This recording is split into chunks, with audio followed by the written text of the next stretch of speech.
So guys आज ना इस वीडियो में मैं आप लोगों के साथ अपने बारे में एक चीज बहुत जेन्युइनली शेयर करना चाहता हूं। मुझे पता है आप में से मेरे बहुत सारे भाई मुझे एक्चुअल में लड़कियों के मामले में बहुत ज्यादा अच्छा समझते हैं। हमने एज अ कम्युनिटी आपस में एक दूसरे मेरे भाइयों को, मैं ये नहीं बोलूंगा केवल मेरी वीडियो से भाई साहब प्लेयर बन गए हैं, लेकिन हमारे बहुत सारे भाई, मैं आप लोगों को जिस तरह से एक दूसरे की कमेंट सेक्शन में एज अ ब्रदरहुड मदद करते हुए देखता हूं ना मेरा दोस्त, इसीलिए मैं समझता हूं कि मेरे भाई इसमें आपका भी बहुत बड़ा योगदान है। लेकिन आज मैं अपने बारे में एक बहुत इंपॉर्टेंट चीज कन्फेस करना चाहता हूं। मेरे भाई, मैं ना कभी भी किसी भी लड़की से मूव ऑन नहीं कर पाता था, नो मैटर वॉट। मैं तब तक एक लड़की से मूव ऑन नहीं कर पाता था जब तक मैं उसके प्रति जो अटैचमेंट होल्ड करता था ना, बेसिकली अगर वो अटैचमेंट मैं दूसरी लड़की से जब तक नहीं बनाता था या जब तक मुझे दूसरी लड़की नहीं मिलती थी ना, तब तक मैं पहली वाली लड़की से अटैच्ड रहता था और कभी मूव ऑन नहीं कर पाता था। एंड बिलीव मी, इस वजह से मैंने अपने बचपन में भी और अपने यंग लाइफ में भी, अभी भी यंग हूं, बट अपने कई सारे साल ना लड़कियों के बारे में बिना मूव ऑन किए और अपनी लाइफ में फोकस इतना ज्यादा खोया है, उनके बारे में सोच सोच के बहुत ज्यादा अपना टाइम वेस्ट किया है कि मेरे दोस्त अपनी करियर, अपनी पढ़ाई, ये सारी चीजें ना मेरे भाई लड़कियों की वजह से जिनसे मैं मूव ऑन नहीं कर पाता था, मैंने इन चीजों में बहुत लैग किया है। And the best part is कि आज इतने सालों बाद मेरे दोस्त, मेरे को ना ये चीज समझ में आती है कि मेरे साथ दरअसल होता क्या था, क्योंकि मेरा माइंड कंटिन्यूअसली उस लड़की के जाने के बाद भी ना चीजों को रिजॉल्व करने की कोशिश करता रहता था, चीजों को ठीक करने की कोशिश करता रहता था उस लड़की के जाने के बाद भी। मैं उसके साथ के किए हुए कॉन्वर्जेशंस को अपने माइंड में रिपीट करता रहता था, इस चीज को बार बार सोचता रहता था कि वो स्टार्टिंग में मेरे साथ कैसे बात करती थी और एंड में वो मेरे साथ कैसे एक्ट करने लगी थी, जैसे उसको स्टार्टिंग में कभी भी मेरे अंदर इंटरेस्ट था ही नहीं, लेकिन स्टार्टिंग में जो चीजें मैंने देखी थी, जिस तरह से वो मुझसे बात करती थी, जिस तरह से वो मुझे अटेंशन देती थी, मेरे भाई उस चीज से मैं इतना ज्यादा अटैच्ड हो जाता था कि उसका जो फाइनल वर्जन मुझे मिलता था ना, जिस वर्जन ने मुझे ब्लॉक किया होता था, मुझे रिजेक्ट किया होता था, मुझे घोस्ट किया होता था, मुझे इग्नोर किया होता था, मेरे दोस्त मैं उस चीज को देख के बस यही सोचता रहता था कि इसने ऐसा क्यों किया। मुझे पता था कि ये लड़की मुझसे अट्रैक्टेड है, मुझे पता था कि ये लड़की मुझ में इंटरेस्टेड है, लेकिन करते करते मेरे भाई एक्चुअल में मेरे से ऐसी क्या गलती हो गई कि इस लड़की का प्यार मेरे लिए यूं खत्म हो गया। मेरी ऐसी क्या गलती थी कि अचानक से मुझे इतना अटेंशन देते देते इस लड़की ने मुझे इग्नोर करना शुरू कर दिया। मैं कहां गलत हो गया, मैंने इस लड़की को कैसे दूर पुश कर दिया, या मैं ऐसी कौन सी चीज ना करता जिससे ये लड़की मेरे से दूर ना जाती। इन चीजों के बारे में सोच सोच के मैंने अपना बहुत समय बर्बाद किया। एंड बिलीव मी, मैं उसके बिहाफ पे एक्सक्यूजेस भी बनाता था। मैं आपको बता रहा हूं मेरी ऑब्सेशन किस लेवल पे हुआ करती थी जिस लड़की से मैं अटैच हो जाया करता था। इसीलिए उसे लेके बेवकूफों की तरह ऐसे एक्सक्यूजेस बनाने लगता था। अरे वो लड़की पास्ट में बहुत हर्ट हुई थी ना, अरे वो मुझसे प्यार तो करती थी लेकिन ना कंफ्यूज थी, शायद वो चाहती थी कि मैं थोड़ा और पेशेंट रहूं और उसके साथ रहूं और सही समय आने का इंतजार करूं, या शायद वो चाहती थी कि मैं उसके लिए और ज्यादा एफर्ट्स डालूं। बिकॉज यहां पे मेरे भाई मैं बताऊं मैं क्या गलती करता था जो मुझे लगता है शायद आप लोगों ने भी की होगी। हम लोग ना सामने वाली लड़की के एक्शंस इस तरह से इंटरप्रेट करते हैं जिस तरह से हम एक्चुअल में सोचते हैं और बिहेव करते हैं। वो लड़की कैसे एक्ट करती थी उसके बिहेवियर को समझने के लिए मैं अपने खुद के इमोशनल नेचर की तरह समझने की कोशिश करता था, जिस वजह से मैं हमेशा रॉन्ग इंटरप्रेट करता था, ये सोचे बिना कि वो लड़की एक्चुअल में कंप्लीटली डिफरेंट है। और जो लास्ट की स्टेजेस होती थी, मैं उन स्टेजेस में उसके बिहेवियर को कंपेयर किया करता था उसके स्टार्टिंग के उस मुझसे हाईली अट्रैक्टेड और मुझ में हाईली इंटरेस्टेड बिहेवियर के साथ। सो आप लोग समझ पा रहे हो ना कि मैं एक्चुअल में किस प्रॉब्लम से बहुत ज्यादा गुजरता था। और मेरे भाई, अगर इसमें से अभी तक कोई भी सिचुएशन आपके साथ रिलेटेबल हो रही है तो मैं अभी आपको आगे बताऊंगा that how to win over this, because ये वीडियो मेरे भाई, मेरे उन भाइयों के लिए बहुत ज्यादा इंपॉर्टेंट है जो एक्चुअल में किसी लड़की से फ्रेंड जोन होके उससे कंप्लीटली यूज हो रहे हैं, जिस लड़की ने मेरे उस भाई को इस तरह के ऑप्शन जोन में रख दिया है और वो दूसरे ऑप्शंस एक्सप्लोर कर रही है जस्ट बिकॉज आप उस लड़की के लिए एक completely safe long term providing husband है जो उसके लिए इमोशनली बहुत सेफ है। बट फिर भी वो लड़की आपसे बेटर ऑप्शन ढूंढने के लिए आपको स्टैंड बाय पे रख रही है। या अगर आप एक मेरे ऐसे भाई हो जिसको एक्चुअल में किसी लड़की ने पहले बहुत ज्यादा यूज किया है एंड उसके बाद all of a sudden abandon, और आपको मेरे भाई अब कैसे भी करके उस लड़की के बारे में सोचना बंद करना है। This video is for all of my brothers bro. इसीलिए इस चीज को इंश्योर करना कि आप ये वीडियो लास्ट तक देखो। शायद ये चीज आपकी मदद ना कर पाए, बट डेफिनेटली अगर आप इस काबिल बनते हो ना कि आप इस सिचुएशन से रिलेट नहीं भी कर पा रहे हो, तो भी कल आपका कोई दोस्त है, कल आपका कोई भाई है जो ऐसे ही वर्स्ट सिचुएशन में गुजरने की वजह से अपनी लाइफ में कुछ अचीव नहीं कर पा रहा, बहुत लूजर जैसे महसूस कर रहा है, या मान लो भगवान ना करे बट टुमारो आपका खुद का बेटा अगर ऐसी सिचुएशन से गुजर रहा होगा ना मेरे दोस्त, this video is going to be very helpful for you to help them. और भाई ये वीडियो मैं क्यों बना रहा हूं मेरे दोस्त, जो आज की डेट में कोई नहीं बनाता, बिकॉज भाई देखो क्या है, इस चीज में ना मनी मेकिंग बिल्कुल नहीं है, और जिस चीज से देखो भाई लोगों को रिटर्न नहीं मिलता उस चीज में वो लोग अपना टाइम नहीं लगाते। लेकिन फिर भी मेरे दोस्त मैं ये वीडियो इसीलिए बना रहा हूँ क्योंकि मुझे दिन भर डीएम आते रहते हैं कि सार्थक भाई मैं लड़की से मूव ऑन नहीं कर पा रहा, या ऐसे बहुत सारे लड़के होते हैं जिनकी लड़की के साथ सिचुएशन बहुत ज़्यादा खराब हो चुकी होती है और उनके लिए सबसे बेस्ट ऑप्शन होता है निकल जाना, बट वो फिर भी नहीं निकल पाते because they can't move on. तो मैं ये वीडियो इसीलिए बना रहा हूँ ताकि मैं शांति से इसका लिंक उठाऊं और अपनी टीम को बोल दूं कि जो भी मुझसे ऐसी सिचुएशन के बारे में मुझे मेल करे, डीएम करे, या मेरे से कंसल्टेशन भी लेने वाला हूं ना भाई साहब, वो आदमी ये वीडियो देख ले, उसका भी टाइम बचे और मेरा भी टाइम बचे, because this video is going to be just like a therapy. और आप मेरे दोस्त एक आदमी को आगे मदद कर पाओ ना, that is the only intent. इसीलिए मेरे दोस्त सबसे पहले एक चीज एज अ मैन गांठ बांध लो, which is you can't move on. आप मूव ऑन कर सकते हो but you can not move on. इसका मतलब मुझे पता है सार्थक क्या बोल रहे हो यार, अब सुनो। इट मीन्स कि कल आपको पुणे से मुंबई जाना है लेकिन आप जा नहीं सकते, अगर पहुंचना होगा तो आप खुद पहुंच जाओगे। It is just like ageing. आप बुढ़े तो होगे लेकिन आप बुढ़े अपने आप को कर नहीं सकते। This is exactly what moving on is. इसीलिए मेरे भाई आपको सबसे पहले मूव ऑन के कंसेप्ट को उठा के ना आग लगा दो। It is of no use. Stop thinking कि आप किसी लड़की से प्यार करना बंद कर सकते हो या आप किसी लड़की को भुला सकते हो। आप एक लड़की को भुला नहीं सकते, but you can completely stop thinking about her. And इन my opinion as a man मेरे दोस्त इस चीज का ध्यान रख लेना, that only accepting thing is moving on. और याद रखना मेरे भाई, आप जब तक अपनी लाइफ में सही चीजों को एक्सेप्ट करना नहीं सीखोगे ना, you will never be able to take any responsibility. इसीलिए moving on is equal to acceptance which is equal to self control. जो चीज आती है आपके इमोशनल कंट्रोल से, which is nothing but your will power. और आप विल पावर से मूव ऑन नहीं कर सकते, आप विल पावर में एक नेगेटिव डायरेक्शन की तरफ अपने कदम बढ़ाने से बच सकते हो।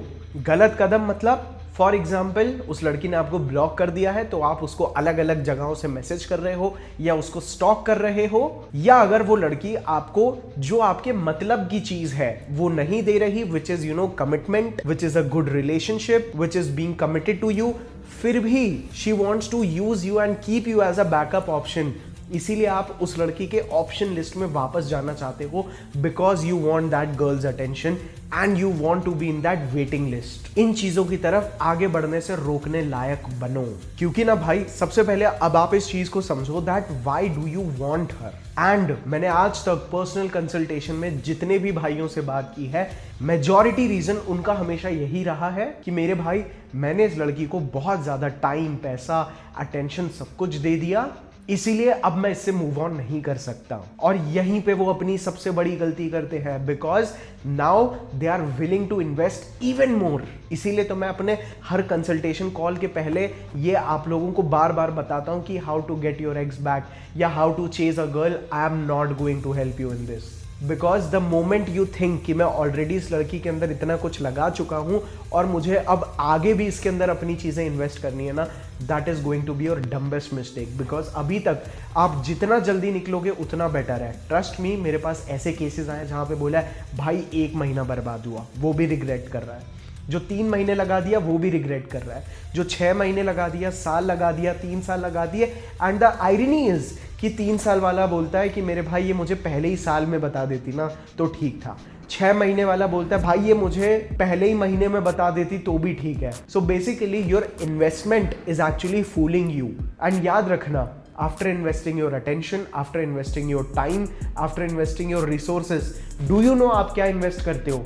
अपनी सेल्फ रिस्पेक्ट। एंड ट्रस्ट मी, 90% लड़कों के साथ होता है कि वो ऑलरेडी अपनी सेल्फ रिस्पेक्ट आगे इन्वेस्ट कर चुके होते हैं, उसके पैरों में रख चुके होते हैं। इसीलिए अपनी सेल्फ रिस्पेक्ट को वहां रखने के बाद अब वो अपनी एडिक्वेसी, या मैं बोलूं कि वो कितने अच्छे हैं और अपनी सेल्फ वर्थ को वो जज करते हैं कि वो लड़की उनसे पटेगी या नहीं। This is the biggest glitch of the mind. And trust मी, मैंने तो कितने ही ऐसे लड़कों को देख लिया जो मेरे भाई जस्ट बिकॉज अपनी लाइफ में अपनी कोर चीजों पे फोकस नहीं कर पाते ना, दे कीप ऑन मिसिंग हर। जब वो अपनी लाइफ में सक्सेसफुल हो नहीं पाते या वो उस फोकस्ड सक्सेस के रास्ते पे चल भी नहीं पाते ना, because it is very difficult, तो उनका माइंड ना एक एक्चुअल सक्सेस को छोड़ के अपनी सक्सेस का शॉर्टकट ढूंढता है कि अरे वो लड़की पट जाए, बिकॉज उस लड़की को आपने पहले इनिशियली पटाया होता है इन टर्म्स ऑफ जब फर्स्ट इनिशियल डेज में उस लड़की का आपके पास अटेंशन होता है, या no matter how long your relationship is. तो आप क्या करते हो, अपना गोल शिफ्ट कर देते हो, एंड आपका गोल जैसे ही डिफिकल्ट होता है, your mind chooses another path to success which is that girl.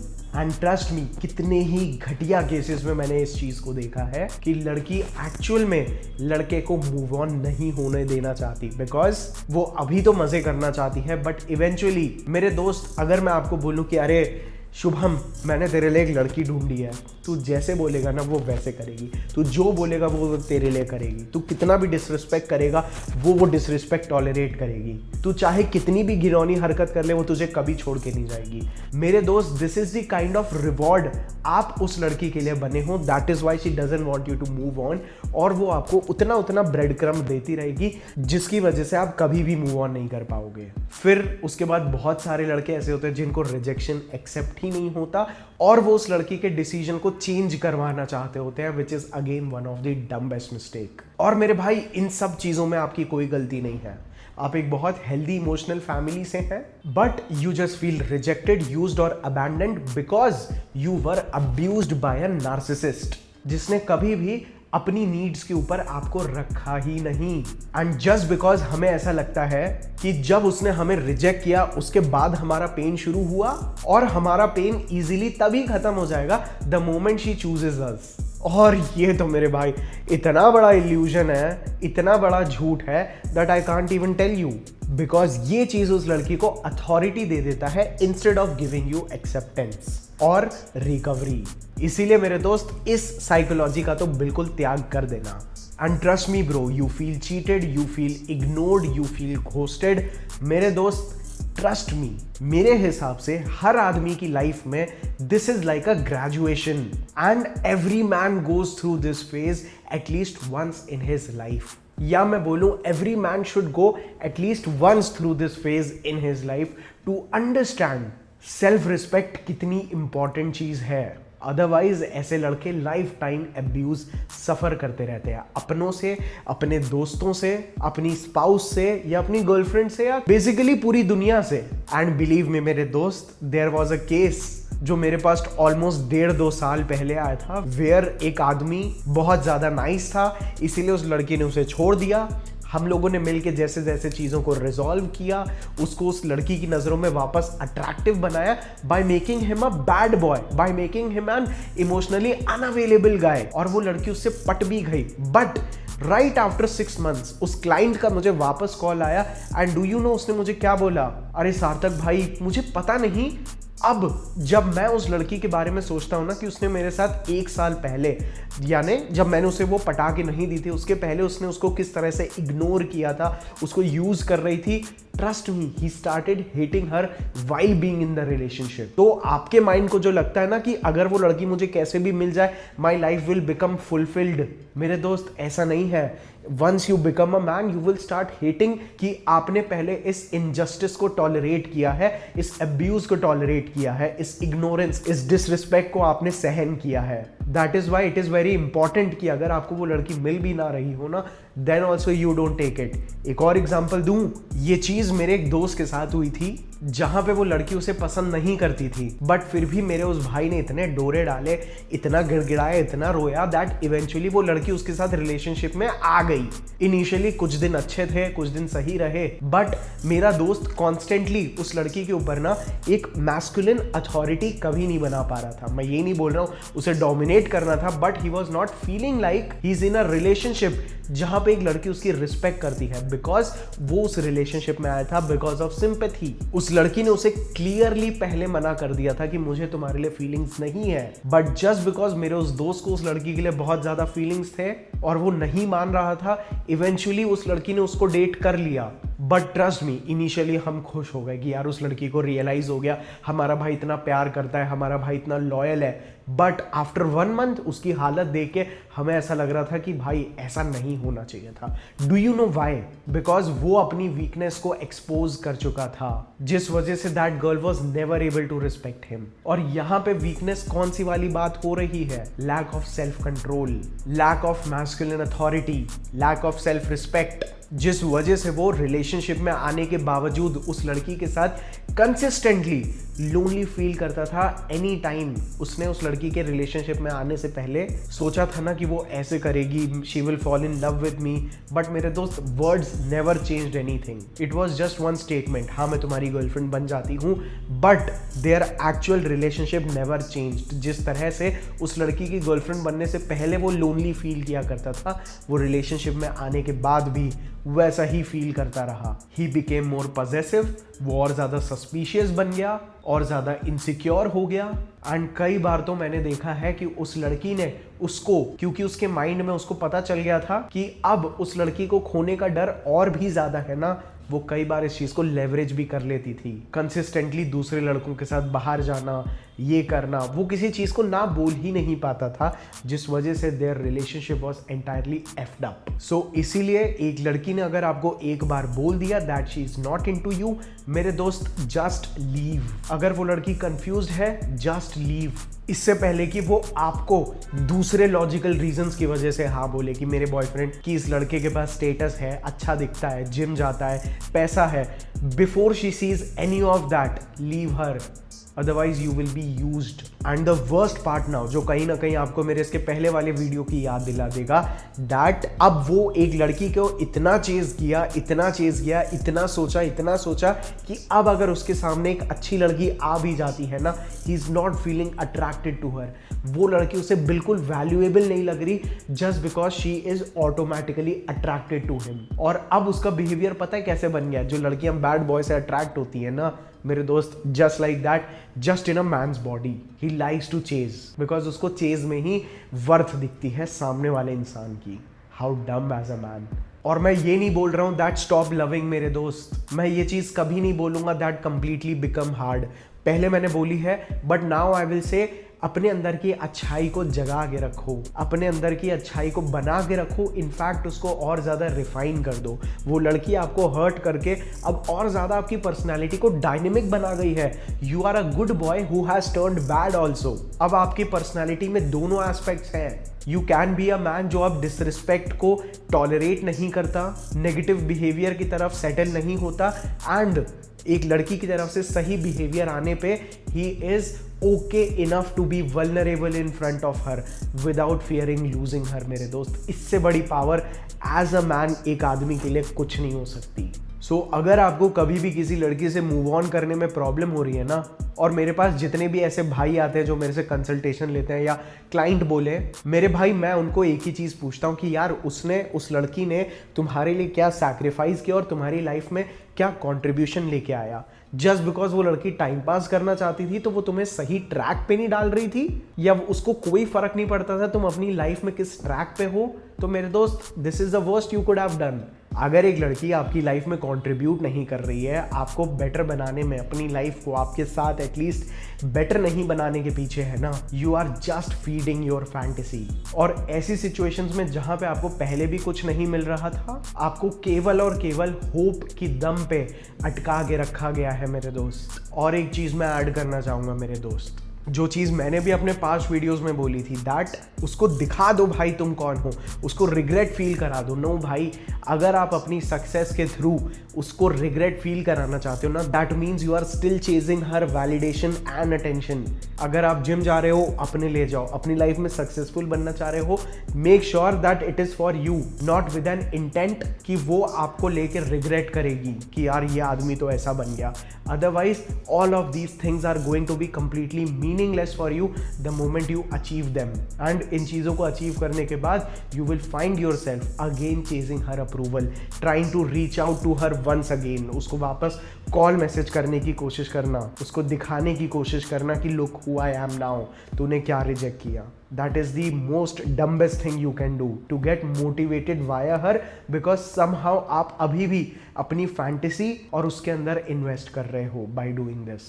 और बात रही उन लड़कों को जिनको हर लड़की ऑलमोस्ट ये चीज़ बोल देती है कि यार मेरे एक्स ने मुझे हर्ट किया है इसीलिए मैं तुमसे प्यार नहीं कर पा रही।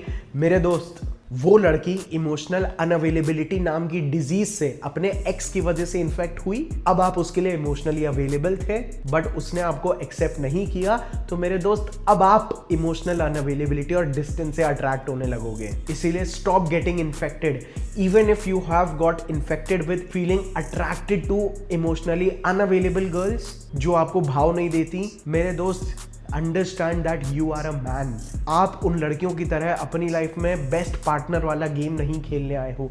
You are here to build and create the society, but फिर भी you need to find a girl who loves you the most. आप मेरे दोस्त अब पहले की तरह पपी लव में नहीं पड़ सकते, but you should be a man who can be grateful for the way जो लड़की आपको प्यार करती है।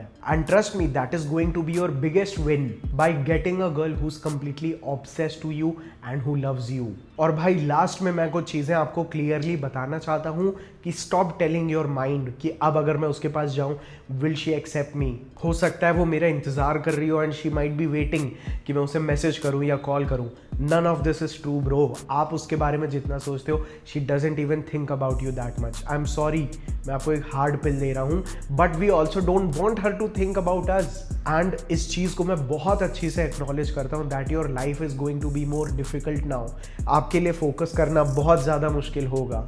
जिस तरह से आप पहले खुश मिजाज थे, maybe none of this is going to be with you after this, but इसी चीज़ को तो एक्सेप्ट करना इज मूविंग ऑन।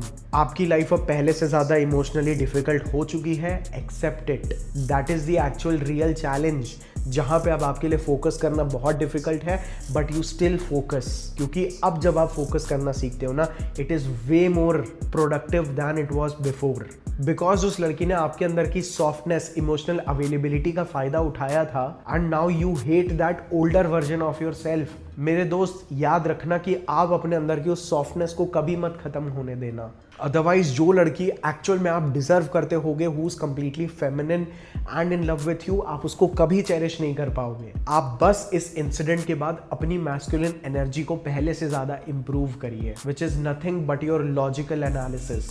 दैट हमें इतना जल्दी किसी के भी शब्दों पे भरोसा नहीं करना। We only believe what we see. And lastly मैं ये बोलना चाहूँगा, if you consistently think about that girl throughout the day, आपको ये चीज़ 15 डेज करने के लिए बहुत इंपॉर्टेंट है कि आप उस लड़की के बारे में जो भी सोच रहे हो, सबसे पहले तो रील्स वगैरह छोड़ के make sure that you give yourself some time जहाँ पे आप कुछ नहीं कर रहे, एंड उन थॉट्स को ऑब्जर्व करिए, उन डिफिकल्ट थॉट्स को ऑब्जर्व करिए जो आपके माइंड में आ रहे हैं, जो आपके अंदर डिस्कम्फर्ट क्रिएट करते हैं, जिस वजह से आप रील्स देखने लगते हो या डोपामीन चेज करते हो। जो थॉट्स आपने अंदर दबा के रखे हैं और वो कुछ ना करते ही जब ऊपर आ रहे हैं, observe them, write them down on a pen and paper. जितना ब्लंटली लिख सकते हो उतना ब्लंटली लिख लो। एक बार के लिए सारी चीज़ें सोच लो, या 15 दिन तक जो भी नई चीज़ आ रही है, राइट देम डाउन, एंड केवल आप उन चीज़ों को इस तरह से लिखते लिखते अपनी स्टोरी में एंड में इस तरह से ले जाओ कि जो हुआ आपके लिए वो चीज़ बेनिफिशियल कैसे हुई ना। Convince your mind about that by writing it. Logically उन चीज़ों को एनालाइज करो, जिस तरह से मैंने पहले बोला था उस तरह से नहीं। इससे क्या होगा, कि अब आप कभी भी फोकस करने की कोशिश करोगे, कभी भी प्रोडक्टिव सिचुएशन में होगे तो आप जोन आउट नहीं होगे। आपका माइंड जैसे ही उस लड़की के बारे में सोचने जाएगा, you will already have the solution, जो आप उसको ठोक के सीधा अपने उस थॉट को नीचे से गिरा दोगे and you will be back to focus. For example, मैं अपनी क्लास में, मेरे सर मुझे कुछ समझा रहे हैं and I am not able to focus, I am thinking about कि वो लड़की मुझे क्यों छोड़ के गई। अब वो चेन रिएक्शन वाले थॉट स्टार्ट हुए और मुझे ये समझ में आया कि उसने मुझे इस लड़के के लिए छोड़ा। Then all I do is कि इट इज गुड कि उसने मुझे छोड़ा, because I definitely did not want a girl जिसको मेरे सिवा और कोई भी दिखता हो। तो आई एम सेव्ड और I am way above this situation. This is how you can actually build your self respect and you can save your time. So मेरे भाई, आज का वीडियो हो सकता है आप लोगों के लिए शायद थोड़ा सा बोरिंग रहा हो। आपको कैसा लगा नीचे कमेंट सेक्शन में मुझे ज़रूर बताइएगा।